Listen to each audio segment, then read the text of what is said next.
8/5 √x है, तो जहां √x का मान क्या होगा? तो देखो क्या कह रहे हैं कि बिंदु P पर परिणामी विद्युत क्षेत्र बेटा शून्य है।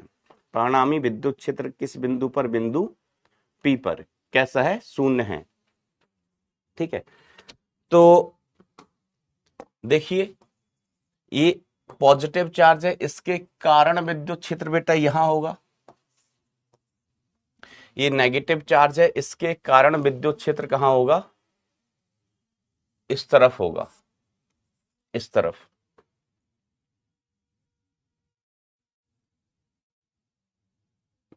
ठीक है, अब सवाल में ये कहा जाता है कि बाई अक्ष के अनुदिश परिणामी विद्युत क्षेत्र कैसा है? शून्य है। बाई अक्ष के अनुदिश परिणामी विद्युत क्षेत्र बेटा आपको शून्य दिया गया है। ठीक है, तो भुजाओं की लंबाई तो देखो अगर हम इस एंगल को मान लेते हैं थीटा, ये एंगल हमारा कितना है? थीटा।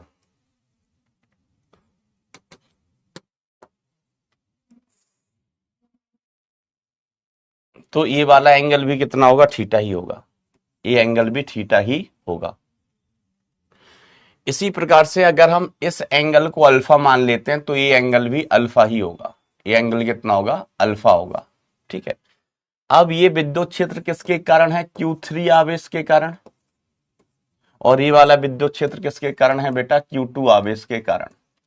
Q2 आवेश के कारण। ध्यान से देखना, ये विद्युत क्षेत्र Q3 आवेश के कारण है, सॉरी Q2 के कारण, और Q3 के कारण ये है। देखो ये पॉजिटिव चार्ज है ना, तो पॉजिटिव चार्ज का विद्युत क्षेत्र कहां होता है? तो चार्ज से दूर की तरफ। ये नेगेटिव चार्ज है, तो नेगेटिव चार्ज के कारण विद्युत क्षेत्र कहां होगा? नेगेटिव चार्ज की तरफ। नेगेटिव चार्ज की तरफ। अब यहां पर अपन घटक करते हैं, तो इस ई के घटक कितना होगा? इधर वाला घटक, ये कोण थीटा है, तो इधर हो जाएगा ई किसका? Q3 वाला। ये cos थीटा आएगा, और ये ई कौन सा? Q2 वाला। ये वाला घटक आएगा sin थीटा। इसी प्रकार से अपन इसके घटक करें तो इसके भी दो घटक हो जाएंगे। ये वाला घटक हो जाएगा ई Q3 आवेश के कारण cos अल्फा, और ये घटक होगा ई Q3 आवेश के कारण, और ये वाला घटक आएगा साइन अल्फा।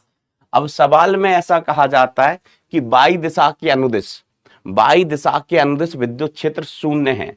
तो अब आप देखना जरा, मैं इसको अलग से बना दूं फिर। तो इस दिशा में हमारे पास दो विद्युत क्षेत्र हैं, एक ई Q2 cos थीटा, और दूसरा है ई Q3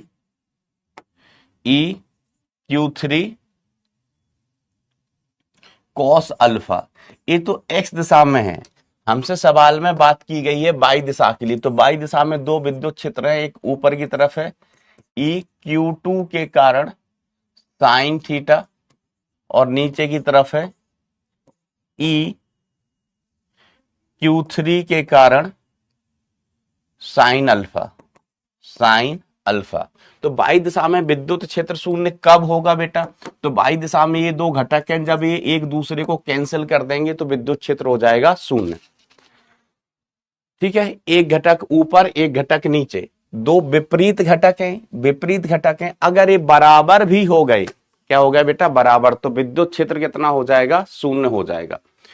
तो विद्युत क्षेत्र शून्य होने के लिए किस दिशा में? बाई दिशा में। तो ई नेट किस दिशा में बेटा? बाई दिशा में। इसकी वैल्यू कितनी है? 0 है। तो ई Q2 साइन थीटा ये बराबर होना चाहिए ई Q3 के कारण साइन अल्फा। ठीक है, अब ये जो वैल्यू दी गई हैं, ये कितनी? 5 सेंटीमीटर, ये कितनी? 4 सेंटीमीटर।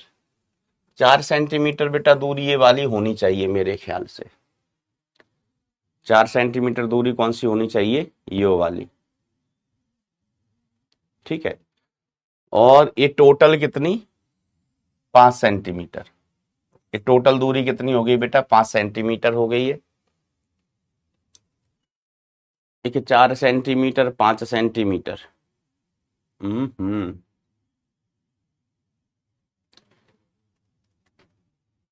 तो 4 सेंटीमीटर कहाँ, इसके साथ लिखा है, इसके साथ लिखा है, किसके साथ लिखेला है?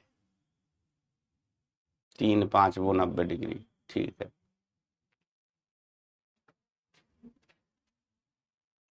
3 4। हम्म। अब बेटा बस दूरियों का रह गया, इसमें दूरी ना थोड़ी सी क्लियर नहीं बनी हुई है। कॉन्सेप्ट यहीं तक है। कॉन्सेप्ट बेटा ये रहा कि बस इन दोनों को अपन बराबर बराबर कर देंगे, इन दोनों को हम बराबर बराबर कर देंगे। आंसर कितना आ रहा है? 5।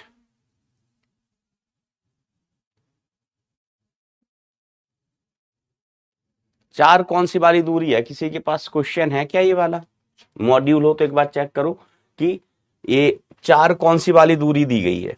ये पहली, दूसरी, तीसरी, कोई कंफर्म करेगा क्या कि ये वाली दूरी पहली वाली, दूसरी वाली, मतलब इन दोनों में ही कंफ्यूजन है कि किसके तरफ लिखा है 4।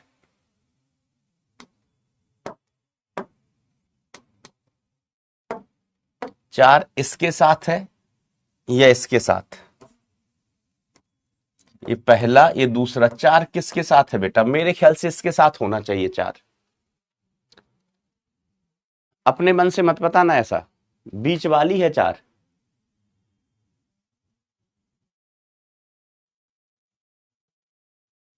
पक्का?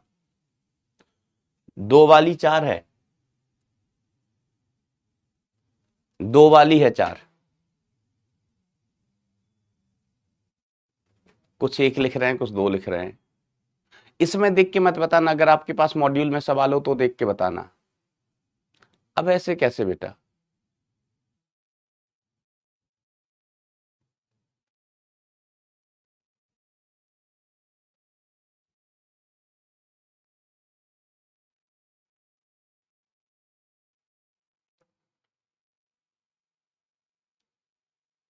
बीच वाली, पहली वाली, कोई दूसरी वाली, कोई, चलो ठीक है जाने दो। जो भी दूरी होगी उसके हिसाब से बेटा, अगर ये 4 है, अगर ये 4 है तो EQ3 की वैल्यू कितनी हो जाएगी बेटा?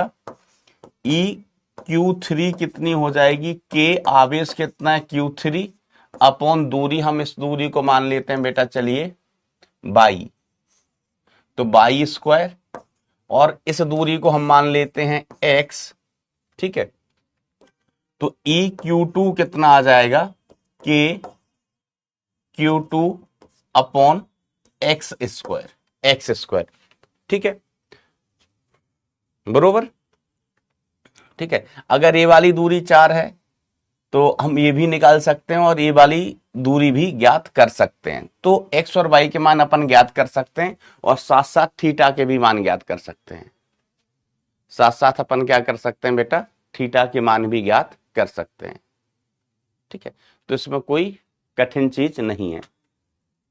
ठीक है, अगर बीच वाली दूरी 4 लेके चलें अपन, बीच वाली दूरी लेके कितनी लेके चलें? 4। तो देखो मैंने स्लाइड कॉपी की है ना वैल्यू लिखने के लिए, दूरी की वैल्यू निकालने के लिए। तो इस एंगल को मैंने थीटा बोला है, इसको बोला है क्या? अल्फा।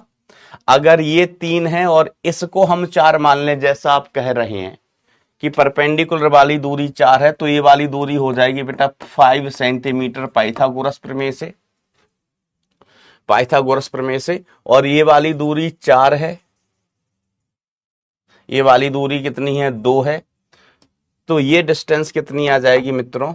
ये वाली डिस्टेंस आ जाएगी under the root 4 square plus 2 square, 4 square plus 2 square, ये डिस्टेंस आ गई। यहां पर हम थीटा का मान लिखना चाहें, कौन सा थीटा? Sine theta. तो sine theta is equal to कितना आया? Sine theta is equal to लंब बटे कर्ण। तो लंब कितना है? 4, और कर्ण कितना हुआ? 4 चौको 16, 16 और 4 20, रूट 20। ठीक है, तो इस रूट 20 को अपन ऐसे लिख सकते हैं 4 अपॉन, चल रूट 20 ही बना रहने दो। ठीक है, साइन अल्फा का वैल्यू हम कैसे लिख सकते हैं? Sine alpha is equal to लंब बटे कर्ण। तो लंब कितना है बेटा? 4 है, कर्ण कितना है 5 है, कर्ण कितना है बेटा 5। ठीक है, लंब अल्फा का मान निकालना है साइन अल्फा, तो लंब बटे कर्ण, लंब कितना है 4 और कर्ण कितना है 5 है। तो के Q2 अपॉन ये वाली दूरी x, x का मान कितना आया, इसको अपन ने x माना था और इसको हम क्या मान रहे थे बेटा बाई, तो √20 का स्क्वायर, एक्स स्क्वायर मतलब √20 का स्क्वायर इज इक्वल टू नहीं, साइन थीटा की वैल्यू, साइन थीटा की वैल्यू कितनी है 4/√20, 4/√20 इज इक्वल टू के Q3 अपॉन 5 का स्क्वायर, 5 का स्क्वायर, और साइन अल्फा की वैल्यू कितनी है 4/5 है, 4/5। ठीक है, यहां से के कैंसिल आउट हो जाएगा, के बेटा कट जाएगा, ये 4 से 4 भी कट जाएगा, 4 से 4 भी कैंसिल आउट हो गया। अब बस आपको इनका अनुपात निकालना है, किस किस का, Q2 अपॉन Q3 के परिमाण का अनुपात निकालना है, मतलब सिर्फ इनका मान निकालना है। तो ये कितना हो गया बेटा Q2 upon Q3, Q2 upon Q3, तो ये हो गया √20 का स्क्वायर 20 इंटू √20 डिवाइडेड बाय 5 का स्क्वायर 25 इंटू 5। अब सिंप्लीफाई कर सकते हैं, अगर वैल्यू कुछ अलग भी है तो भी तरीका कैलकुलेट करने का बेटा यही रहेगा, कैलकुलेट करने का तरीका मित्रों यही रहेगा। ठीक है, तो बस इसमें थोड़ी सी कैलकुलेशन थी, है ना। यहां के बाद की चीजें कहां पर है, नेक्स्ट स्लाइड पर।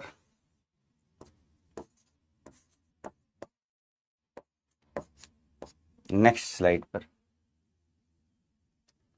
चलिए, और कौन सा सवाल दिया था, और कोई सवाल बताना है क्या बेटा? ये तो आसान कर लिया होगा, कर लिया होगा आपने, आसान सवाल है, आसान सवाल है, आसान सवाल है, आसान सवाल है,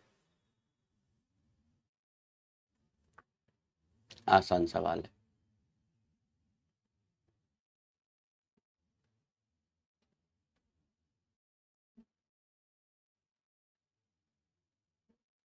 अच्छा, इसको सॉल्व करके अभी बताओगे क्या, इसकी वैल्यू कितनी आ रही है, सॉल्व करके बताओगे बेटा?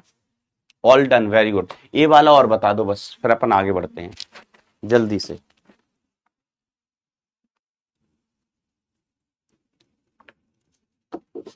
पोल पोल इंटी नहीं, एग्जाम में कितना होता है 2 मिनट, चलो 2 मिनट ही समय है, मैंने आपको दे दिया। कोशिश करो बेटा, इसकी वैल्यू निकालो अभी।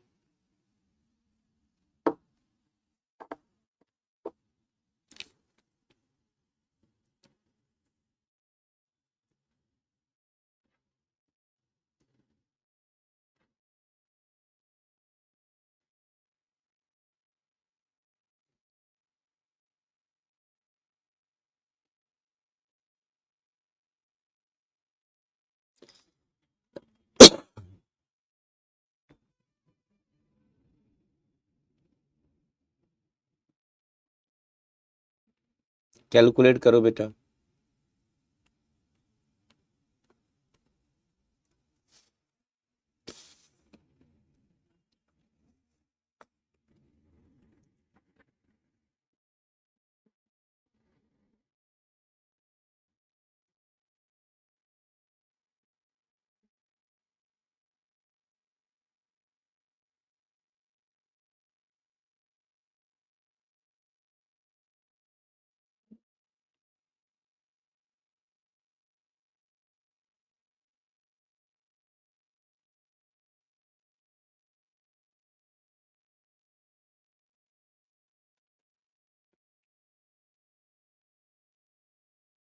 आंसर आए तो बताना भाई।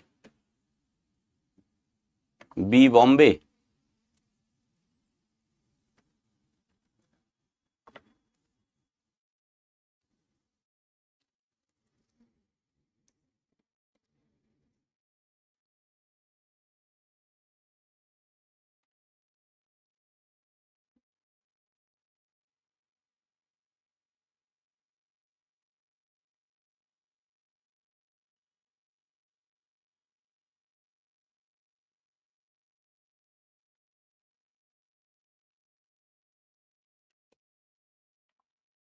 चलिए, तो दो समान चालक गोले P तथा S दोनों पर समान आवेश Q होने पर दोनों एक दूसरे से 16 न्यूटन बल से प्रतिकर्षित होते हैं। एक गोला हमारे पास P है, दूसरा गोला Q है। ठीक है, समान आवेश Q, P तथा S नाम है गोले का, P तथा S दोनों पर आवेश कितने हैं बेटा? Q Q। इस पर भी आवेश Q है, इस पर भी आवेश Q है। मान लीजिए कितनी दूरी पर है? R दूरी पर है। तो इनमें जो बल लग रहा होगा वो कितना होगा? K आवेशों का गुणनफल Q स्क्वायर अपॉन बीच की दूरी का वर्ग। इस बल का मान कितना दिया गया है? 16 न्यूटन। इस बल का मान कितना दिया गया है बेटा? 16 न्यूटन दिया गया है। अब क्या कहते हैं, एक तीसरा अनावेशित समान गोला अलग अलग क्रम से दोनों से स्पर्श कराया जाता है तो पी एस में प्रतिकर्षण होगा। अब यहां पर अपना पी गोला था और यहां पर अपना एस गोला था। ठीक है, इसके बाद हम एक गोला और लेके आए हैं, वो अनावेशित है। कैसा है बेटा? अनावेशित है। तो पहले इस पर आवेश कितना है? Q, इस पर आवेश 0 है। हमने इन दोनों को टच कराया। जैसे ही इन दोनों को हम टच कराएंगे तो आवेश आधा आधा हो जाएगा, क्योंकि आवेश बराबर बराबर बढ़ जाता है, मैंने क्लास में सिखाया था। इस पर आधा आधा आवेश बढ़ जाएगा। इस पर आवेश Q था, इस पर 0 था, तो इस पर Q/2 और इस पर भी Q/2, Q/2, Q/2। ठीक है, तो इस पर आवेश कितना रह गया? अब Q/2। अब हम इनको इससे टच कराते हैं, इसको इससे टच कराते हैं, तो देखो इस पर आवेश कितना? Q/2 और इस पर आवेश कितना था? Q। हमने इनको आपस में टच कराया तो आवेश फिर से आधा आधा बढ़ जाएगा। तो टोटल आवेश कितना है? टोटल आवेश इस केस में कितना? Q plus Q/2, 3Q/2। इस पर टोटल आवेश कितना? 3Q/2 है, तो आधा आधा बांट दो, तो 3Q/4 और इस पर भी 3Q/4। ठीक है, टोटल आवेश देखो प्रारंभिक कितना है? इस पर Q/2 और इस पर Q। इस पर इस पर Q है, इस पर Q/2 है, तो टोटल आवेश इन पर कितना हुआ? 3Q/2। अब 3Q/2 को आधा आधा बांटो, तो इस पर 3Q/4 और इस पर 3Q/4। तो अंततः जब गोले हमारे पास होंगे, ये टच बच कराने के बाद तो यहां पर हमारे पास P गोला, यहां पर S गोला। P गोले पर आवेश Q/2, S गोले पर आवेश 3Q/4, 3Q/4। ठीक है, अब इनको उसी दूरी पर रख दिया R, तो नया बल कितना हो जाएगा? अब F new is equal to K आवेशों का गुणनफल Q/2 और 3Q/4 upon R square, upon R square. तो K की वैल्यू कितनी आ गई? ये 3/8 K Q square upon R square. तो 3/8 K Q square upon R square की वैल्यू कितनी हुई? 16 थी। कितनी थी बेटा? 16 न्यूटन। ये सवाल में दी गई थी। ठीक है, इसकी वैल्यू कितनी है बेटा? 16 है। अब काटा कूटा मचा देते हैं, तो 8 दूनी 16, आंसर आया 6 न्यूटन। 3Q/8।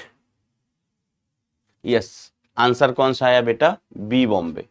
तो ऐसे सवाल अपन ने क्लास में बहुत सारे किए थे। Very good, very good.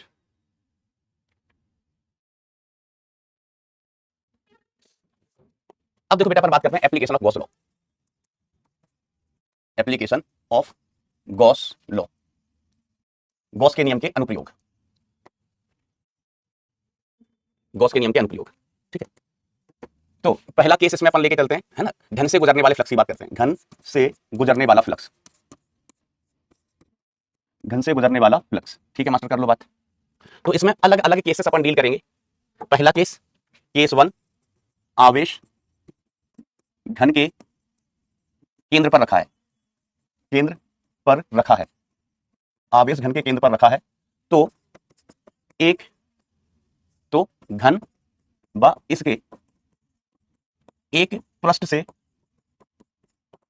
गुजरने वाला फ्लक्स, गुजरने वाला फ्लक्स ज्ञात कीजिए। इसका आंसर बी बॉम्बे आया था भाइयों, वेरी गुड। चलिए, तो घन व इसके एक पृष्ठ से गुजरने वाला फ्लक्स ज्ञात अपन को करना है। तो आइए देखो बेटा, घन बनाते हैं सबसे पहले।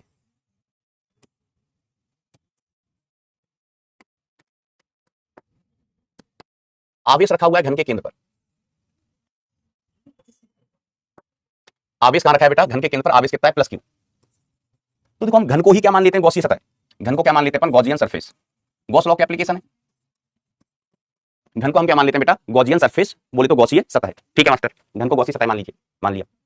अब इस घन की एक गॉसीय सतह मान लिया ना, तो हम कहें पूरे घन से गुजरने वाला फ्लक्स, पूरे घन से पास होने वाला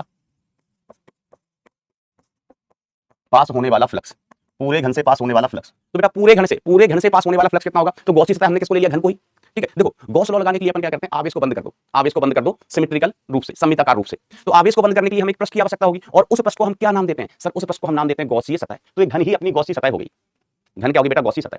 तो अब इस गॉसीय सतह से गुजरने वाला फ्लक्स हमें निकालना है। तो इस गॉसीय सतह के अंदर बंद कितना आवेश है? तो सर इस गॉसीय सतह के अंदर आवेश क्यू बंद है। कितना आवेश है बेटा? क्यू बंद। तो इस पूरे घन से गुजरने वाला फ्लक्स कितना हो गया? Q upon epsilon not. क्योंकि गॉस अंकल क्या कह गए थे कि किसी बंद सतह से गुजरने वाला फ्लक्स कितना होता है? तो Q enclosed upon epsilon not, Q enclosed upon epsilon naught. ठीक है बेटा, अब पूरे घन से गुजरने वाला तो फ्लक्स हमें मिल गया। अब हम एक सतह से गुजरने वाला फ्लक्स निकालें, एक सतह से गुजरने वाला फ्लक्स ज्ञात करते हैं।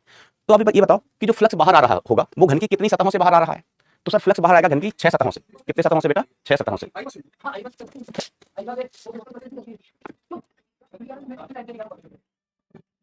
तो देखो बेटा, ऐसा घन है, मान लो ये अपना घन है, ये घन है, आवेश इसके बीच में रखा है, समझना आवेश कहां है? बीच में। तो फ्लक्स कहां से निकलेगा? ऊपर वाली सतह से, नीचे वाली सतह से, लेफ्ट वाली सतह से, राइट वाली सतह से, सामने वाली सतह से, पीछे वाली सतह से। तो घन में 6 सतह होती है और 6 की 6 सतह बिल्कुल एक जैसी होती है।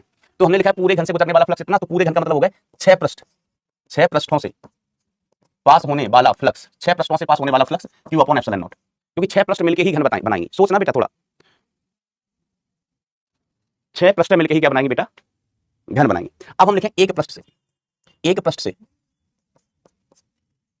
एक पृष्ठ से पास होने वाला फ्लक्स कितना हो जाएगा बेटा? Q upon 2 epsilon not, sorry Q upon 6 epsilon not, Q upon 6 epsilon not. 6 पृष्ठ से कितना निकल रहा है? Q upon epsilon naught. तो एक पृष्ठ से कितना निकलेगा? Q upon 6 epsilon not, Q upon 6 epsilon naught. ठीक है, तो अगर आपसे पूछा है कि संपूर्ण घन से कितना फ्लक्स निकलेगा, तो क्यू अपॉन एप्सिलॉन नॉट, और एक पृष्ठ से कितना फ्लक्स निकलेगा, तो क्यू अपॉन 6 एप्सिलॉन नॉट।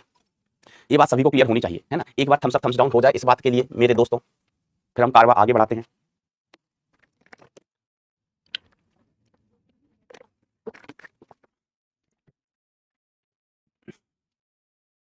फिर हम कारवा को आगे बढ़ाते हैं।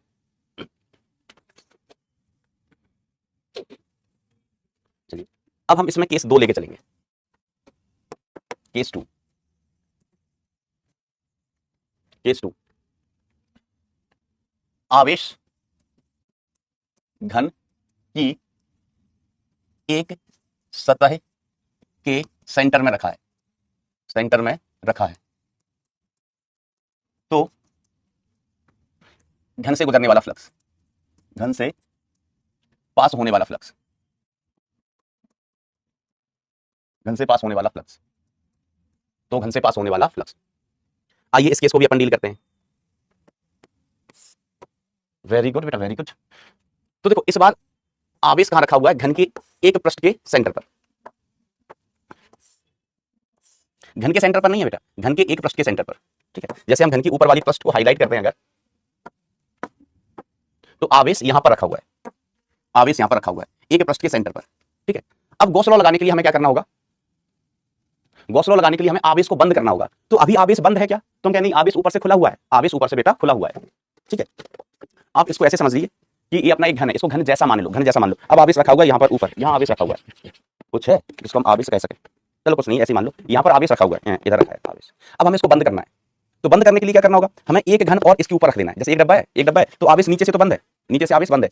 अब इधर ऊपर से खुला है, ऊपर से दिख रहा है, तो हम एक और घन इसके ऊपर रख देते हैं। क्या करेंगे बेटा? एक घन और इसके ऊपर रख देंगे। समझ में आ रही बात? तो इसको बंद करने के लिए हम एक घन और लेके आते हैं। सर कहां से लाओगे? सब्जी मंडी चले जाएंगे, सब्जी मंडी में घन ही घन मिलते हैं। सब्जी मंडी में क्या मिलते हैं? घन घन ही मिलते हैं। हम अपने यहाँ की सब्जी मंडी को घन मंडी कहते हैं। क्या कहते हैं? घन मंडी।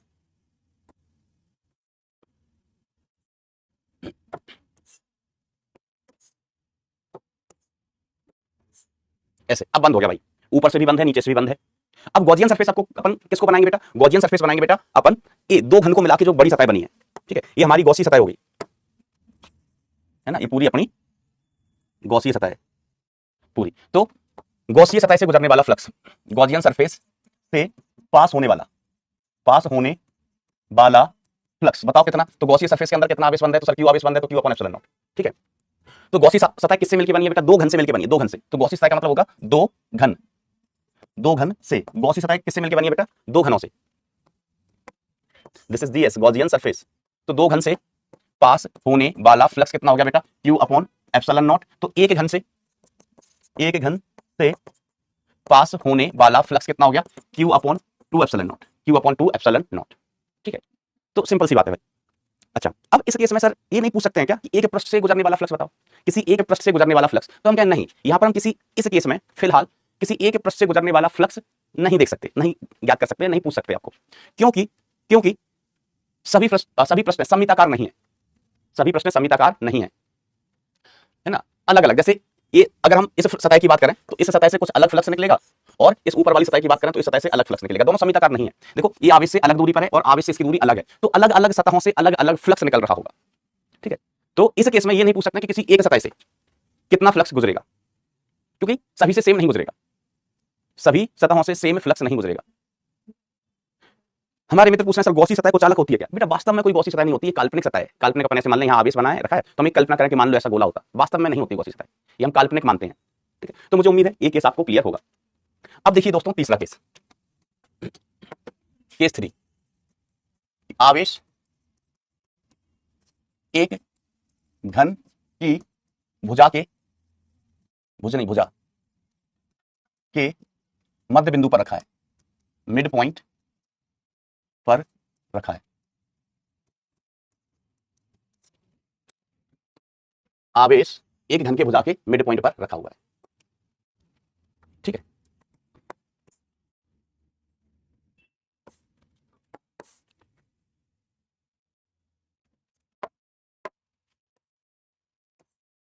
तो अब आप जरा कल्पना करो कि आपको इस आवेश को बंद करना है, इस आवेश को आपको बंद करना है, तो कितने घन की आवश्यकता होगी, जरा सोच के बताओ। सोचो, चारों तरफ से बंद करना है, चारों ओर से आवेश को सुरक्षित करना है, तो कितने घन की आवश्यकता होगी, सोचो जरा।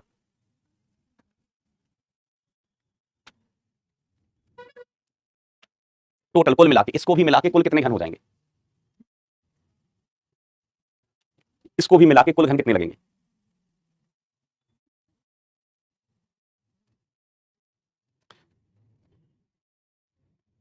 तो इसको मिला के बेटा 4 घन लगेंगे, बिल्कुल सही जवाब दे रहे हैं। ठीक है, देखिए कैसे कैसे आवेश रखा है, मान लीजिए इधर आवेश रखा हुआ है, इधर इधर कोने पर ध्यान देना, थोड़ा सोचना। आवेश यहाँ रखा है, तो इस आवेश को साइड से बंद करना है, तो हमें एक घन यहाँ रखना पड़ेगा, एक घन यहाँ रखना पड़ेगा। अब आवेश ऊपर से खुला है, तो ऊपर से बंद करना है, तो एक घन यहाँ रखना पड़ेगा, एक घन यहाँ रखना पड़ेगा। तो टोटल मिला के 4 घन रखने पड़ेंगे, टोटल मिला के कितने घन रखने पड़ेंगे, 4 घन। ठीक है, देखो एक घन तो हम इधर रख देंगे, साइड में रख देंगे घन। ठीक है, फिर अब साइड से बंद हो गया, ऊपर से खुला है, तो ऊपर हमें एक घन यहाँ रखना पड़ेगा, एक घन यहाँ रखना पड़ेगा, तो टोटल 4 घन रखने पड़ेंगे, टोटल हमें 4 घन रखने पड़ेंगे। 6 7 3, क्या जवाब दे रहे भाई?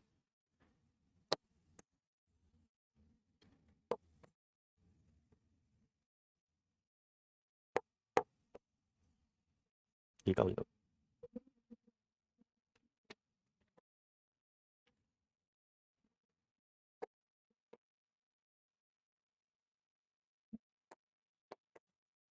ऐसा सीन बनेगा भाई। आवेश कहाँ रखा हुआ है, यहाँ पर आवेश यहाँ रखा हुआ है, तो हमें टोटल कितने घन लग जाएंगे बेटा, 4 घन। ठीक है, एक घन, दूसरा घन, तीसरा घन, चौथा घन, ये 4 घन लगेंगे। कितने घन लगेंगे बेटा, 4। तब ये चारों तरफ से बंद हो पाएगा।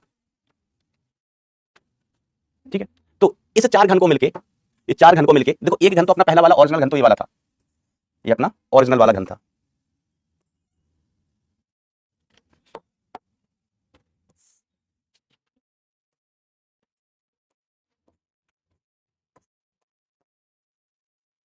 ये वाला अपना ओरिजिनल घन था। ठीक है, इसके भुजा के केंद्र पे रखा था, तो बंद करने के लिए हमें एक घन यहाँ चाहिए, एक यहाँ चाहिए, एक यहाँ चाहिए। आई होप ये बात आपको क्लियर होगी।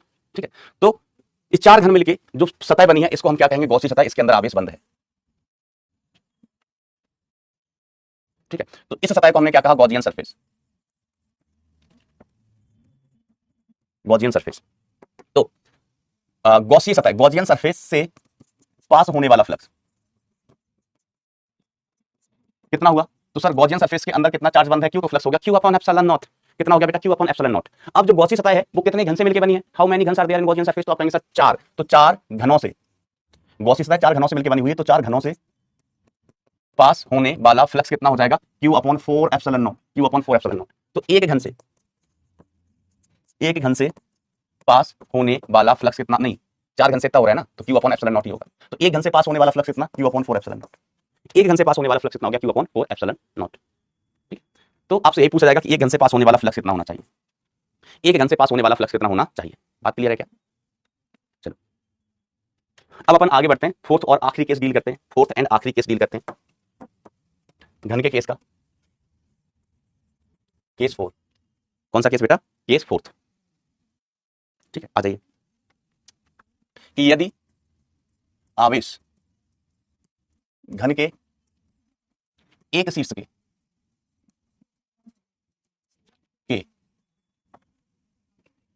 यदि आवेश घन के एक शीर्ष के ऊपर रखा हो या एक शीर्ष पर रखा हो तो एक घन ब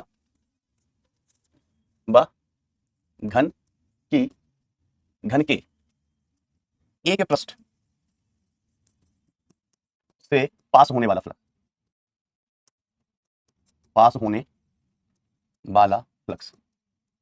पास होने वाला फ्लक्स ज्ञात करिए। ठीक है, अब देखो भाई,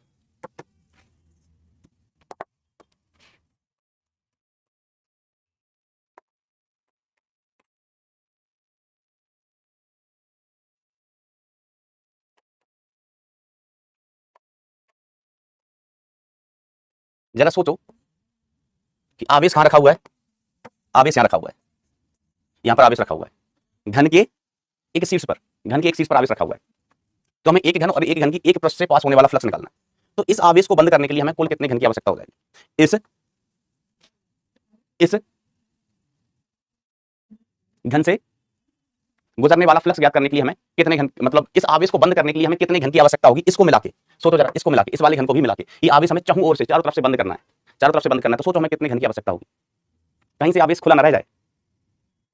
बहुत सारे बच्चे बिल्कुल सही जवाब दे रहे हैं कि इसको मिला के 8 घन, इसको मिला के कितने घन बेटा, 8 घन, including this. Sir how how how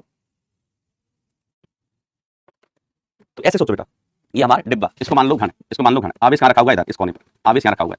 ठीक है, तो आवेश सामने से खुला है, हमने एक घन यहां रख दिया, सोचना भाई, एक घन यहां रख दिया, आवेश यहां बाहर से दिख रहा था, है ना, कोई आवेश को छू ना पाए, टच ना कर पाए, चारों तरफ से बंद करना, यहां रखा हुआ था, तो एक घन यहां रखा। ठीक है, तो 2 घन हो गए, एक तो पहली था, दूसरा घन। फिर अब आवेश यहां सामने से खुला है, तो एक घन यहां रखना पड़ेगा और एक घन यहां रखना पड़ेगा, एक घन यहां, तो टोटल 4 होगा, 1 2 3 4। अब ये ऊपर से खुला है, पूरा ऊपर से खुला है, तो ऊपर अगर हमें इसको बंद करना है तो एक घन यहां रखना पड़ेगा, एक इधर, है ना, ऊपर एक इधर, फिर इधर से खुला साइड से, तो एक इधर और एक इधर। टोटल कितने घन लगेंगे, तो मास्टर टोटल घन लगेंगे 8। ठीक है, तो इस केस के सॉल्यूशन में हम क्या लिखेंगे कि आवेश को चारों ओर से बंद करने के लिए कुल 8 घन लगेंगे, जो कि गॉसियन सरफेस बनाएंगे, तो गॉसियन सरफेस से पास होने वाला फ्लक्स, गॉसियन सरफेस से पास होने वाला फ्लक्स, तो Q अपॉन एप्सिलॉन नॉट। ठीक है मास्टर, तो गॉसियन सरफेस किससे मिलकर बनी, 8 घन से, तो 8 घनों से पास होने वाला फ्लक्स कितना हो जाएगा, Q अपॉन एप्सिलॉन नॉट। 8 घन, गॉसियन मतलब 8 घन। ठीक है, आइए, तो एक घन से पास होने वाला फ्लक्स क्या होगा, एक घन से पास होने वाला फ्लक्स कितना हो जाएगा, Q upon 8 epsilon not, Q upon 8 epsilon not, एक घन से पास होने वाला फ्लक्स। अब हम जो एक घन से पास होने वाला फ्लक्स इतना है, तो एक घन की कितनी पृष्ठों से फ्लक्स पास हो रहा होगा, फ्लक्स बाहर निकल रहा होगा, एक घन की कितनी सतहों से फ्लक्स बाहर निकल रहा होगा, कोई बताएगा, सोचो जरा, एक घन से पास होने वाला फ्लक्स इतना है, तो एक घन की कितनी सतहों से फ्लक्स बाहर निकल रहा होगा, बाहर कहां, घन के बाहर निकल रहा होगा। चंद्रप्रकाश लिख रहे हैं कि रॉन्ग है बेटा, हमको रॉन्ग ही आता है, राइट आता ही नहीं है, हमको रॉन्ग ही आता है। एक घन, हम एक घन पर आ गए, तो एक घन से गुजरने वाला फ्लक्स कितना है, Q अपॉन 8 एप्सिलॉन नॉट। अब हमें डिसाइड करना है कि एक घन की कितनी सतहों से फ्लक्स बाहर आ रहा होगा।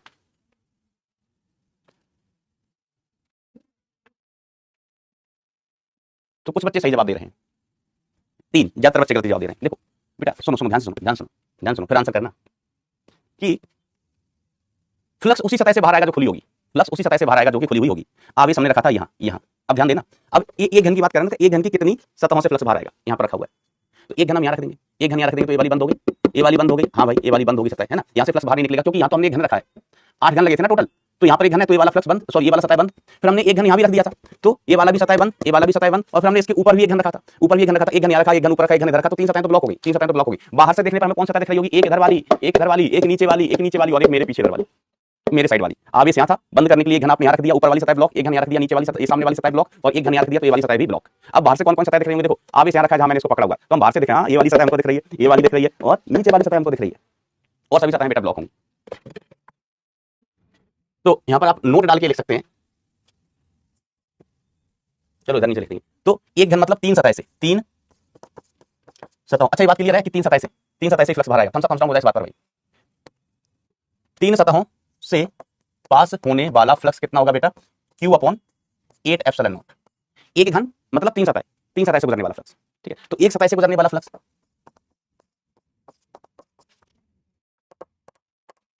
तो हो जाएगा Q/8 एप्सिलॉन नॉट इंटू 1/3, 1/3, ठीक है। 3 सतह से गुजरने वाला फ्लक्स इतना, तो एक सतह से गुजरने वाला flux Q/8 epsilon not upon 3, 1/3 कर दो या अपॉन 3 कर दो, इसको जेडी आपकी मर्जी।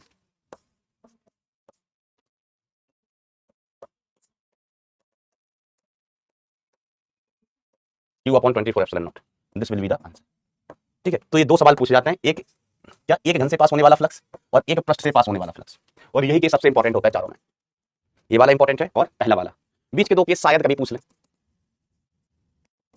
बीच के दो केस उतने इंपॉर्टेंट नहीं होते, लेकिन ये चौथा वाला तो घनघोर इंपॉर्टेंट होता है, घनघोर इंपॉर्टेंट केस होता है, ठीक बा।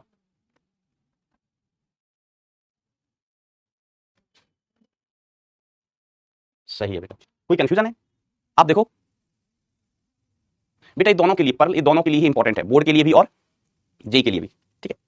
तो हमें बड़ी सिंपल सी कहानी है कि आप थोड़ा इमेजिन करना पड़ेगा, थोड़ा सोचना पड़ेगा, थोड़ा सोचना पड़ेगा कि एक यहाँ पर अपन ने आवेश रखा है, इसको बंद करना चारों तरफ से, तो पहले इधर एक घन रखो, एक घन यहाँ रखो, फिर एक इधर, एक इधर, एक इधर, एक इधर, मतलब एक घन यहाँ रखा, एक सामने रखा, एक इधर रखा, तो 1 2 3 एक्स्ट्रा रखे, इसको मिला के 4, तो नीचे से बंद हो गया, ऊपर से बंद करने के लिए 4 घन चाहिए, एक इधर, एक इधर, एक इधर, एक इधर, तब ये चारों ओर से बंद होगा, तब ये चारों ओर से बंद होगा। आप बंद करके देख लो बेटा, सोच लो कि यहाँ पर आवेश रखा है, हमें ये कहीं से भी दिखना नहीं चाहिए, तो पहले एक घन यहाँ रखना पड़ेगा, एक इधर रखना पड़ेगा। अब इधर सामने से दिख रहा है तो एक यहाँ रखो, अब इधर से दिख रहा होगा तो एक यहाँ रखो, एक यहाँ रखो, बरोबर, कितने रख दिए, 4। अब ऊपर से पूरा खुला है, पूरा खुला है, तो हमारे पास घन का साइज यही है, घन का साइज यही है, इस साइज के घन रखना है। तो ऊपर से पूरा खुला है, नीचे कितने घन है, 4 घन है, नीचे कितने घन है बेटा, 4 घन है, ऊपर से खुला है, तो अब एक घन यहाँ, एक यहाँ, एक यहाँ, एक यहाँ, तो 4 ऊपर 4 नीचे, कितने हो गए बेटा, 8 घन, 8 घन हो गए टोटल।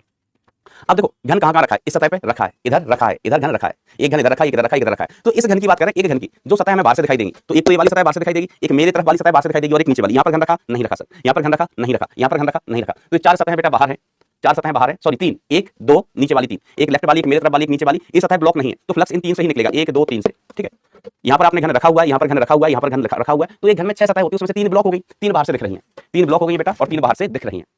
तो जो फ्लक्स बाहर आएगा, बाहर, वो उन 3 सतहों से आएगा जो 3 सतह हमें बाहर से दिख रही हैं। आई होप ये बात आपको क्लियर होगी, मुझे ऐसा उम्मीद है कि ये बात आपको क्लियर होगी। हो गया, ओढ़नी ओढ़ के नाचो ओढ़नी,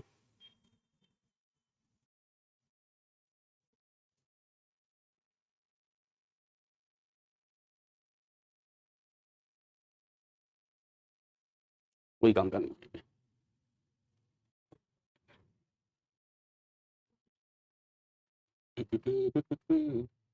जिंदगी की ना टूटे लड़ी, सवाल सॉल्व कर लो घड़ी दो घड़ी, मितबा।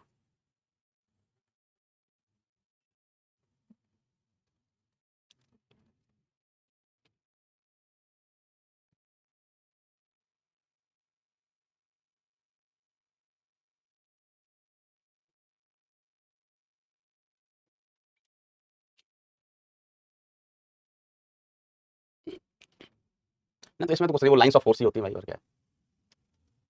चलो मुझे उम्मीद है ये बात आपको क्लियर होगी, एक बार थम्स अप थम्स डाउन हो जाए। कंफ्यूजन है और सोचना, एक बारी कंफ्यूजन हो तो एक बारी और सोचना, ठीक है, वैसे होना नहीं चाहिए कंफ्यूजन,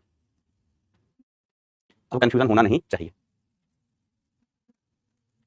सर गोले, सर्कल में कितने पृष्ठ होते हैं, गोले और सर्कल को अलग अलग करो, गोला अलग चीज होता है, सर्कल अलग चीज होता है, और सर्कल में पृष्ठ नहीं होता है, गोले में एक ही पृष्ठ होता है ना, गोलीय पृष्ठ है ना, जैसे बॉल होती है उसमें एक ही सतह होती है, सर्कल में कोई सतह नहीं होती, सर्कल तो एक तार होता है, जिसके सिर्फ किनारे किनारे किनारे किनारे होता है, सतह नहीं होती। सतह किसकी होती है बेटा? डिस्क की, चकती की। तो चकती में बेसिकली वैसे तो एक ही सतह होती है, लेकिन अपन ऐसे देखा कि इस साइड से देखें तो एक सतह दिखाई देगी, उधर से देखें तो दूसरी सतह भी। ठीक है, मैंने 3D में कुछ बताया ही नहीं है बेटा, 3D नॉट क्लियर। देखो इनको कुछ नया चीज देखा ना कि सर 3D नॉट क्लियर, मैंने बताया नहीं 3D में, मैं तो खुद देख रहा था कि क्या हो रहा है उधर, क्या क्या है उसमें। चलिए अब हम आगे बढ़ते हैं। आगे बढ़ते हुए अपन बात करते हैं, ये इंपॉर्टेंट चीज है बोर्ड के लिए, जेई के लिए तो बेटा हर एक चीज इंपॉर्टेंट है कि गॉस की प्रमेय की सहायता से सवाल ऐसा आता है, सवाल ऐसा पूछ जाता है कि गॉस प्रमेय की सहायता से, गॉस प्रमेय की सहायता से कूलाम के नियम की व्युत्पत्ति, मतलब कूलाम के नियम को सिद्ध करिए। देखो कूलाम ने जो नियम दिया था ना, वो मैथमेटिकल प्रूफ नहीं दिया था, गणितीय रूप से सिद्ध नहीं किया था, उन्होंने एक्सपेरिमेंटल रिजल्ट दिया था, प्रयोगों से देखा था। कूलाम ने प्रयोग कर करके देखा था कि आवेशों के मध्य लगने वाला बल आवेशों के गुणनफल के समानुपाती होता है, और आवेशों के मध्य लगने वाला बल उनके बीच की दूरी के समानुपाती होता है। और फिर अंततः रिजल्ट हो गया था कितना? K Q1 Q2 upon R square, K Q1 Q2 upon R square. ठीक है, तो ये एक्सपेरिमेंटल रिजल्ट था बेटा, प्रयोगों से सिद्ध नहीं किया था कूलाम साहब ने। इसको सिद्ध किसने किया? इसको सिद्ध किया बेटा फिर बाद में जाके गॉस साहब के नियम से, अपन ने सिद्ध कर लिया गॉस साहब के नियम से। तो देखो गॉस साहब का जब हम नियम लगाएंगे तो महत्वपूर्ण चीज है गॉसी सरफेस डिसाइड करना कि हम गॉसी सरफेस किस प्रकार से बनाएं। तो हमने कहा एक हमारे पास आवेश है कितना है? Q1। ठीक है, अब इस आवेश से R दूरी पर हम विद्युत क्षेत्र निकालना चाहते हैं गॉस के नियम की सहायता से। इस आवेश से R दूरी पर हम विद्युत क्षेत्र निकालना चाहते हैं। तो अगर हमें गॉस की प्रमेय का उपयोग करना है, गॉस की प्रमेय लगानी है, तो भैया हमें गॉसी सतह बनानी पड़ेगी, गॉसी सतह। और गॉसी सतह ऐसी होनी चाहिए कि आप आवेश को चारों ओर सममिताकार रूप से, कौन से कार्य से? सममिताकार रूप से बंद कर सके। तो जरा सोचो, हमारे पास एक बिंदु आवेश है, उसको हमें चारों ओर से, इमेजिन करो, सोचो, कल्पना करो, एक बिंदु आवेश है, उसको हमें चारों ओर से सममिताकार रूप से बंद करना है। तो सतह कैसी होनी चाहिए? सतह किस प्रकार की लें अपन? गॉसी सतह कैसी लें? एक आवेश को चारों ओर से हमें बंद करना है, और आवेश कैसा है? बिंदु आवेश है, बिंदु। कैसा आवेश है? बिंदु आवेश है, बिंदु।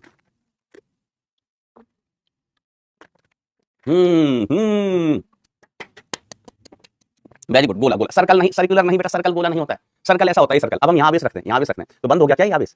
इधर से भी खुला है, इधर से भी खुला है, पगले। सर्कल नहीं, सर्कल सतह नहीं होती। अभी तो बताया कि सर्कल के पास सतह नहीं होती। सर्कल तो एक तार था हमारे पास, तार था सीधा, किसी ने कहा इसको मोड़ दो, सर्कल बन गया। तार था, मोड़ दिया, क्या बन गया? सर्कल बन गया। तो ये सतह नहीं होती है, गोलीय सतह लेंगे। क्या सतह लेंगे भैया? गोलीय। चारों ओर से हमें सममित रूप से बंद करना है बिंदु आवेश को। अब गोलीय सतह हम कैसे बना सकते हैं? ऐसे भी बना सकते हैं, ये गोला है, ऐसे भी गोलीय सतह बना सकते हैं, ऐसी भी गोलीय सतह कहीं पर भी बना सकते हैं, और बड़ी गोलीय सतह बना सकते हैं, और बड़ी गोलीय सतह बना सकते हैं। ठीक है, तो गोलीय सतह अपन बनाए कैसे? कैसे गोलीय सतह बनाए अपन? ठीक है, तो हम क्या करेंगे, गोलीय सतह को उस बिंदु से पास कराएंगे। ध्यान से सुनना, आप बना कोई भी सकते थे। गॉसीय सतह को हम उस बिंदु से गुजारेंगे जिस बिंदु पर हमें विद्युत क्षेत्र निकालना है, जिस बिंदु पर हमें क्या करना है? विद्युत क्षेत्र निकालना है। सर क्यों यहीं से पास क्यों कराएंगे बेटा? वो इसलिए, देखो जब हम गॉस का स्टेटमेंट यूज करेंगे, तो हमने कल गॉस के नियम की सहायता से एक स्टेटमेंट लिखा था, E सदिश डॉट A सदिश is equal to Q enclosed upon epsilon naught. ठीक है, Q enclosed upon epsilon naught. यहाँ पर एरिया वेक्टर, ये क्या होता है बेटा? गॉसीय सतह का एरिया वेक्टर। ये क्या होता है बेटा? गॉसीय सतह का क्षेत्रफल, गॉसीय सतह का क्षेत्रफल। समझना, गॉसीय सतह का क्षेत्रफल। अगर हम गॉसीय सतह ऐसी बना दें, ऐसी, तो गॉसीय सतह का क्षेत्रफल लिख लोगे क्या? गॉसीय सतह का क्षेत्रफल लिख लोगे क्या? सर नहीं लिख पाएंगे, हमें त्रिज्या नहीं पता। देखो गॉसीय सतह हमें गोलीय लेनी है, क्या लेनी है बेटा? गोलीय। और एक गोले का पृष्ठ क्षेत्रफल अपन लिख लेते हैं पाई आर स्क्वायर, लेकिन हमें त्रिज्या पता होनी चाहिए, तभी ना, त्रिज्या पता होगी तभी तो लिख पाएंगे। ठीक है, तो अपन क्या करेंगे, जो गॉसीय सतह है उसको, गॉसीय सतह को बेटा हम इसी बिंदु से गुजारेंगे। ध्यान से सुनना, इसी बिंदु से गुजारा करेंगे हम हमेशा गॉसीय सतह। सर इसी बिंदु से क्यों गुजार रहे हो? ऐसी क्या मजबूरी आपकी? बेटा मजबूरी नहीं, इससे हमारा काम आसान हो जाएगा। सर क्या आसानी हो जाएगी काम में? तो हमारा काम इसलिए आसान हो जाएगा कि अगर हम गॉसीय सतह को इसी बिंदु से गुजार दें, इसी बिंदु से, तो बेटा ये दूरी थी, ये इस गॉसीय सतह की त्रिज्या बन जाएगी। क्या बन जाएगी बेटा? गॉसीय सतह की त्रिज्या। This is our Gaussian surface, Gaussian surface. फिर से रिपीट कर रहा हूं बेटा, हम गॉसियन सरफेस यहां भी बना सकते थे। तो गॉसीय सतह का हमें क्षेत्रफल लिखना है, उसके लिए त्रिज्या चाहिए, त्रिज्या होगी नहीं हमारे पास। या गॉसीय सतह आप बेटा यहां से भी बना सकते थे, इतनी बड़ी गॉसीय सरफेस। अब ऐसा गॉसीय सतह तो हमने बना ली, हमसे कहा कि क्षेत्रफल देखो, क्षेत्रफल गॉसीय सतह का, तो हम दांत दिखा देंगे। क्या करेंगे बेटा? दांत दिखा देंगे। मैं नहीं दिखा सकता, आज मैंने ब्रश नहीं किया, लेकिन जिसने ब्रश किया होगा उससे कहा उसका क्षेत्रफल बता, तो अपने दांत दिखा देगा। हमारे यहाँ लोकल भाषा में इसको कहते हैं दांत निपोड़ना, है ना? तो दांत निपोड़ दिए जाएंगे बेटा यहाँ पर। तो हम क्या करेंगे, गॉसीय सतह को कहां से गुजारेंगे? इस बिंदु से, जहां पर हमें विद्युत क्षेत्र ज्ञात करना है। उससे फायदा क्या है? उससे फायदा यह है कि कोई अब हमसे पूछे कि बताओ गॉसीय पृष्ठ का पृष्ठ क्षेत्रफल क्या है, तो बेटा हम कहेंगे ये दूरी होगी त्रिज्या, ये वाली जो लंबाई थी त्रिज्या बन गई इस गॉसीय सतह की, और त्रिज्या मिल गई तो हमें पृष्ठ क्षेत्रफल भी मिल जाएगा। ऐसा समझ रहे हो? आओ, तो अब आपसे कोई पूछेगा कि भाई गॉसीय सतह का पृष्ठ क्षेत्रफल बताओ, तो अब आपको दांत निपोड़ने की आवश्यकता नहीं होगी। चलो अब देखो भाई, इधर सुनो। अब देखो हमें E डॉट A लिखना है, तो E विद्युत क्षेत्र किस दिशा में होगा? तो देखो बेटा ये धन आवेश है। कैसा आवेश है बेटा? ये धन बिंदु आवेश है। तो धन आवेश के कारण विद्युत क्षेत्र कहां होता है? तो धन आवेश के कारण बेटा विद्युत क्षेत्र होता है दूर की तरफ, धन आवेश से दूर की तरफ। ठीक है, ई इस दिशा में होगा। और एरिया वेक्टर तो हम कहेंगे किसी भी बिंदु पर अगर हम एरिया वेक्टर बनाएंगे तो it will be perpendicular to the surface. क्षेत्रफल सदिश हमेशा सतह के लंबवत होगा। क्षेत्रफल सदिश हमेशा सतह के लंबवत होता है, इधर सतह के लंबवत। ठीक है, ये क्षेत्रफल सदिश हो गया भाई साहब, क्षेत्रफल सदिश हो गया अपना। ठीक है, कोई दिक्कत नहीं भाई। दिशा में धन आवेश है तो विद्युत क्षेत्र दूर की तरफ होगा आवेश से, और हम क्षेत्रफल सदिश बनाए बेटा तो क्षेत्रफल सदिश के लंबवत होगा। तो किसी भी पॉइंट पर, इस पॉइंट पर बनाएंगे तो इधर होगा, इस पॉइंट पर बनाएंगे तो इधर होगा। क्षेत्रफल सदिश हमेशा सतह के लंबवत होगा, मतलब त्रिज्या के अनुदिश होगा। त्रिज्या सतह पर लंबवत होती है, याद रखना बेटा, त्रिज्या सतह पर लंबवत होती है। ठीक है, तो क्षेत्रफल सदिश भी सतह के लंबवत हो जाएगा। मर्द तो मर्द हो गए सारे। अब देखो भाई, इस स्टेटमेंट को हम लिख लेते हैं। तो ये हो गया ई A cos theta dot product है ना भाई, ई का और ए का, तो ई A cos theta Q enclosed upon epsilon not, epsilon not. Okay master, तो ई का मान हमें ज्ञात करना है। एरिया कितना है 4 पाई आर स्क्वायर। ठीक है, इसका इस सतह का पृष्ठ क्षेत्रफल जिसकी त्रिज्या कितनी आर, गॉसी सतह का पृष्ठ क्षेत्रफल जिसकी त्रिज्या कितनी है बेटा आर है, इनटू cos थीटा, तो cos ऑफ 0 डिग्री। इसको थोड़ा सा ना इधर लिख देते हैं। जिंदगी की ना टूटे लड़ी, सवाल सॉल्व कर लो। तुम कहां से आ गए, सतह तुम भी साथ खाए देखो, पगलू सतह। देखिए, तो इधर अपन क्या लिखेगा, cos थीटा मतलब थीटा कितना है 0, क्यू एन क्लोज कितना है बेटा Q1 upon epsilon not, Q1 upon epsilon not. आवेश कितना बंद है बेटा इसके अंदर, Q1 बंद है, तो Q1 अपॉन एप्सिलॉन नॉट। तो अब ध्यान देना, ई का वैल्यू कितना आ गया, ई का cos 0 का वैल्यू हो गया 1, तो ये हो गया Q1 upon 4 pi epsilon naught are square. तो हमने इलेक्ट्रिक फील्ड ज्ञात कर ली with the help of Gauss law. Coulomb का नियम नहीं, गॉस लॉ की सहायता से हमने इलेक्ट्रिक फील्ड ज्ञात कर ली। ठीक है, अब हमें कूलॉम का नियम का व्युत्पत्ति करना है। क्या करना है बेटा, कूलॉम के नियम की व्युत्पत्ति करना है। तो भाई साहब, कूलॉम ने क्या बताया था, तो कूलॉम ने बताया था दो आवेशों के मध्य लगने वाला बल, दो आवेशों के मध्य लगने वाला बल। अभी तो यहाँ एक ही आवेश है, तो एक आवेश और रखो। तो हमने कहा एक आवेश हमने यहाँ पर रख दिया, कितना Q2। एक आवेश हमने यहाँ पर रख दिया, कितना Q2। एक आवेश हमने यहाँ पर रख दिया, कितना Q2। तो अब इन दो आवेशों के मध्य लगने वाला बल हमें ज्ञात करना है। तो देखो देखो, ध्यान सुनना, किसे सुनना है बेटा, ध्यान से। हाँ, सुनना तो कानों से ही है, लेकिन ध्यान लगा के सुनना है। तो देखना भाई कि अगर हम Q2 पर लगने वाला बल, Q2 पर लगने वाला बल, लगने वाला बल लिखें, वाला बल Q2 पर लगने वाला बल, तो घना आसान, कितना आसान बेटा, घना आसान। देखो F इज इक्वल टू अपन क्या लिखेंगे, Q इंटू ई होता है। F बराबर क्या होता है बेटा, F is equal to Q into E होता है। हाँ मास्टर, हाँ मास्टर, F बराबर Q ही होता है, ये तो हम जानते हैं, सब बिल्कुल जानते हैं। तो F इज इक्वल टू किस पर लगने वाला बल निकल रहे हैं, Q2 पर, Q2 पर लगने वाला बल निकल रहे हैं। तो अब कितना Q2, कितना Q2 है ना, Q2 समझ गए। हाँ, वो वाला नहीं, ये छोटे छोटे बच्चे होते हैं, छोटे छोटे बच्चे ऐसे, उनको बोल देते हैं। और Q2 क्या हाल चाल, तो वो Q2 नहीं, चार्ज है Q देन 2, समझ गए। हाँ, आप तो Q2 हो ही, आप लोग, आप सभी बच्चे बहुत क्यूट हैं। Q1 अपॉन 4 पाई, बचपन में मैं भी क्यूट था, बचपन में मैं भी क्यूट था। फिर क्या हुआ सर, कुछ नहीं भाई, जिंदगी की जिम्मेदारियां। तो F is equal to Q1 Q2 upon 4 pi epsilon naught are square, Q1 Q2 upon 4 pi epsilon naught are square. यही तो कह गए थे कौन, कूलॉम अंकल, कि दो आवेशों के मध्य लगने वाला बल Q1 Q2 upon 4 pi epsilon naught are square. तो यही बेटा कूलॉम का नियम है, this is the Coulomb's law.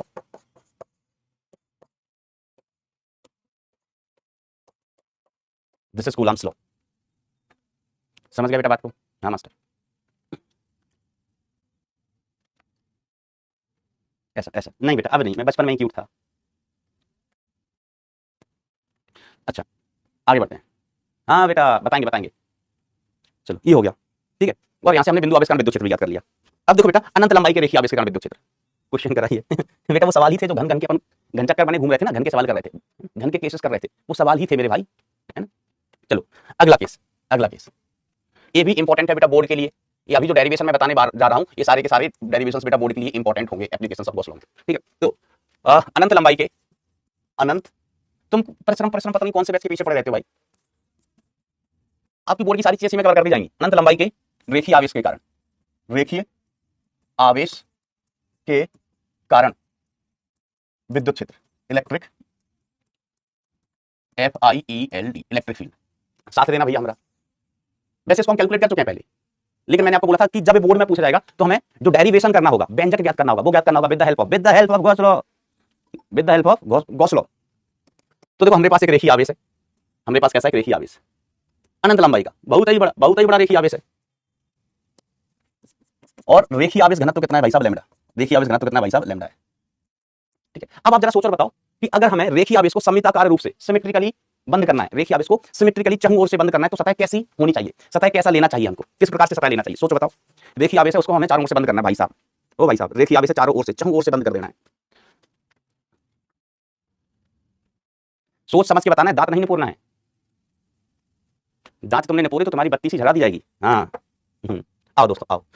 तो सबसे पहले बेटा हम आपको कहते हैं कि हमें फील्ड बताओ, यहां पर कितनी दूरी पर, आर दूरी पर। तो बिल्कुल सही जवाब दे रहे हो आप। अगर हमें रेखीय आवेश को चारों ओर से बंद करना है तो बेलनाकार या सिलिंड्रिकल गॉसियन सरफेस होना चाहिए। गॉसियन सतह कैसी होना चाहिए बेटा? सिलिंड्रिकल। तो हम इस तरीके से बेटा एक गॉसियन सतह बना लेते हैं, बेलनाकार। कौन सी कार? बेलनाकार। राम नारायण बाजा बजाता, सब लोगों का दिल बहलाता, सब लोगों का। हाँ भाई साहब।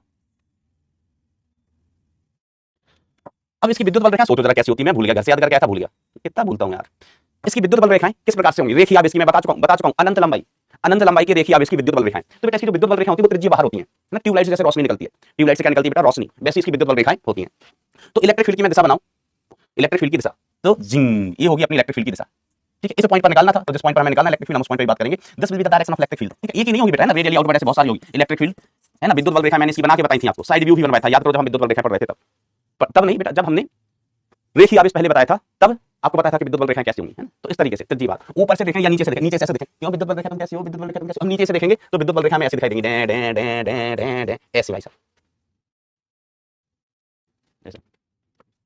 ये कह रहा है बालक सर बेलन कम टंकी ज्यादा। बेटा टंकी भी बेलनाकार ही होती है, टंकी कैसी हो गया? बेलनाकार। चलिए जल्दी कम कदलों ने कलासाना बैठ कंटीन पी के बच्ची ने पीन सी चावनी बनाने सलाह कि मैं कुछ करिए दबे समानी। आओ आओ भाई साहब। अब एरिया वेक्टर। अच्छा एक बताओ कि इन सरफेस से फ्लक्स पास होगा क्या? इस सरफेस से फ्लक्स पास होगा क्या? सर फ्लक्स क्या होता है? विद्युत बल रेखा। तो हम कहेंगे विद्युत बल रेखा होती है ना, तो भाई साहब इससे तो गुजरने वाली नहीं है, ना ऊपर वाली सतह से ना नीचे वाली सतह से, ना ऊपर वाली सतह से विद्युत बल रेखा गुजरने वाली है, ना नीचे वाली सतह से विद्युत बल रेखा गुजरने वाली है। फ्लैट सतहों से विद्युत बल रेखा बेटा नहीं गुजरेंगी। सर क्यों नहीं गुजरेंगे? देखो अरे भाई विद्युत बल रेखा इधर से निकलेंगी, इधर से निकलेंगी, इधर से निकलेंगी, इधर से निकलेंगी, इधर से निकलेंगी, इधर से निकलेंगी। इस सतह से विद्युत बल रेखा कब निकलती है? जब विद्युत क्षेत्र ऐसा होता है। तो क्या ऐसा विद्युत क्षेत्र होता है क्या? जो मैंने हरे कलर की लाइन से बनाई है, विद्युत क्षेत्र इस दिशा में होता है? नहीं होता है मास्टर, नहीं होता है। इस दिशा में विद्युत क्षेत्र नहीं होता है। हम कहेंगे वेरी वेरी गुड बेटा, वेरी गुड। मैथमेटिकली भी मैं बता सकता हूं, मैथमेटिकली भी मैं बता सकता हूं कि इस सतह से विद्युत फ्लक्स क्यों नहीं गुजरेगा। देखो अगर मैं इस पॉइंट पर विद्युत बल रेखा बनाऊं, इस पॉइंट पर विद्युत बल रेखा बनाऊं, चलो तो ई इस दिशा में हुआ। हाँ मास्टर, ई कहां हुआ? इस दिशा में हुआ, इस दिशा में। एरिया वेक्टर फ्लैट सतह का, फ्लैट सतह का एरिया वेक्टर कहां होगा? तो भैया फ्लैट सतह का जो एरिया वेक्टर होगा वैसे एरिया वेक्टर सतह के लंबवत होगा, वैसे एरिया वेक्टर कहां होगा? वैसे सतह के लंबवत। Can you tell me what will be the angle between E vector and A vector in this particular case? कि यहां पर ई और ए वेक्टर के बीच what will be the angle? आप कहेंगे सर 90 डिग्री। देख लो खुद की पर्सनल पर्सनल आंखों से देखो भाई। आशीष ओझा, आशीष ओझा पगलेट पगलेट ना, इतनी हिम्मत ना है भाई। आजा ये इधर पगला कह रहा है कि क्लास बंद कर दो नहीं तो गोली मार दूंगा। बेटा हम ऐसे पकड़ लेंगे, जब तुमको पता नहीं है हम साउथ इंडिया के बहुत मूवी देखते हैं, है ना, तुमने देखा होगा रजनीकांत भाई साहब गोली आई जब करके पकड़ ली और फिर ऐसे फेंक दी, समझ गए गधे। चलो इधर ई ए वेक्टर, ई ए वेक्टर। अब माय डियर फ्रेंड फ्लक्स लिखें तो फ्लक्स क्या होता है? ई ए cos 90। cos 90 का मान कितना? cos 90 का मान शानदार 0 डिग्री होगा। ये क्या हो गया? 0 डिग्री हो गया, है ना। सॉरी cos 90 का मान 0 ही हो गया। cos 90 कितना? 0, तो फ्लक्स कितना? 0। cos 90 0 तो फ्लक्स कितना? 0। ठीक है, तो ये तो मैथमेटिकली बताया बेटा मैंने। अदरवाइज आप कॉमन सेंस से देख पा रहे हैं कि यहां से इस सतहों से, फ्लैट सतहों से कोई फ्लक्स पास नहीं होगा। जो भी फ्लक्स पास होगा वो एक वक्र सतह से, कर्व्ड पार्ट से पास होगा, है ना। बेलन इस प्रकार से होता है, इस प्रकार से, तो ये वक्र पृष्ठ होता है, वक्र पृष्ठ इससे फ्लक्स पास होगा। यहां से नीचे से या ऊपर से, नीचे से या ऊपर से फ्लक्स पास नहीं होगा। चलिए आइए, एरिया वेक्टर कहां होगा भाई साहब? एरिया वेक्टर होगा इधर, सतह के लंबवत, सतह के लंबवत एरिया वेक्टर। अब E vector dot A vector का लिखते हैं हम, इसको लिखते हैं Q enclosed upon epsilon not, Q enclosed upon epsilon naught. ठीक है, इस बेलन की त्रिज्या तो हमें पता है r, we already have the त्रिज्या ऑफ दिस बेलन, त्रिज्या ऑफ दिस बेलन which is equal to small r, and length of this cylinder is l. I have considered length of this cylinder equal to l, length कितना? l, बरोबर। चलिए तो इसको हम क्या लिखेंगे? इसको हम क्या लिखेंगे? ई एरिया वेक्टर, एरिया का मान E A cos theta is equal to Q enclosed upon epsilon naught. तो ई हमको निकालना है, एरिया किसका? वक्र पृष्ठ का 2 पाई आर एल, वक्र पृष्ठ बेलन के वक्र पृष्ठ का क्षेत्रफल, बेलन के वक्र पृष्ठ का क्षेत्रफल 2 pi r l into cos of 0 degree. अब बताओ क्यू एनक्लोज्ड कितना, इसके अंदर कितना बंद आवेश है? किसके अंदर? गॉसियन सरफेस के अंदर। ध्यान देना आवेश रेखीय इस पर है, आवेश लाइन चार्ज पर। बस बेटा हो गया, 1 मिनट और लगेगा। कितना आवेश बंद हो गया? रेखीय आवेश है ना, तो लैम्डा दिया गया, इसकी लंबाई l है, तो इस बेलन के अंदर कितना आवेश बंद होगा जरा बताएं, बताओ जरा, कोशिश करो।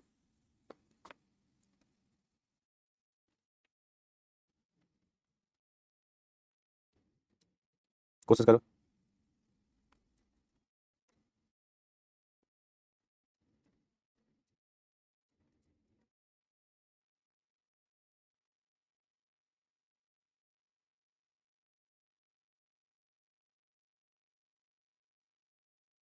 जल्दी।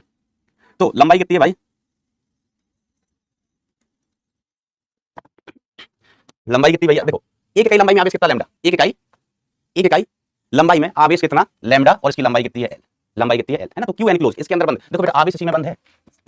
ये बालक यार बड़ा फनी, सर क्लास छोड़ दो नहीं तो गोली मार दूंगा भाई, पगलेट तुम पगलेट और पगलेट, तुम्हारे लिए दो लाइन है, तुम्हारे लिए दो लाइन है।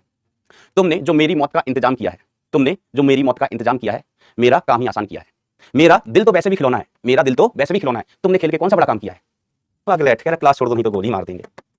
आओ इधर आओ, चंपकलाल जेठालाल गड़ा इधर आओ। E is equal to lambda upon 2 pi epsilon naught r, यही होती थी ना फील्ड, फील्ड बेटा यही होती थी ना। यस, कर लो बेटा मेरी मौत का इंतजाम कर लो, तुम खुश रहो बस। वैसे भी अब मेरे जीवन में कुछ बचा नहीं है, ठीक है। तो बेटा पहले भी यही रिजल्ट आया था, अभी भी यही रिजल्ट आया है, बट बोर्ड में प्रूफ करने को आएगा। तो प्रूफ कैसे करोगे बेटा, इस मेथड से, with the help of Gauss law, with the help of Gauss law.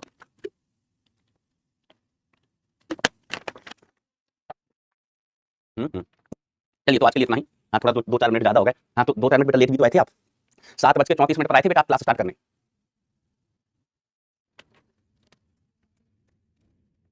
चलो बहुत सारे सवाल बवाला करना है। तो बेटा एक बार थम्स अप डाउन हो जाए भाई, कितने लोग टच में चल रहे हैं, कितने लोग सीख रहे हैं, जल्दी से थम्स अप डाउन हो जाए।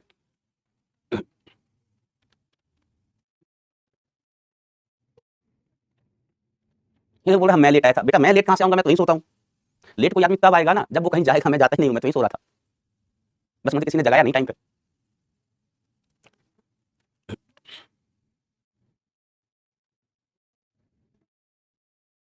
होमवर्क दूंगा दोस्त, होमवर्क दूंगा।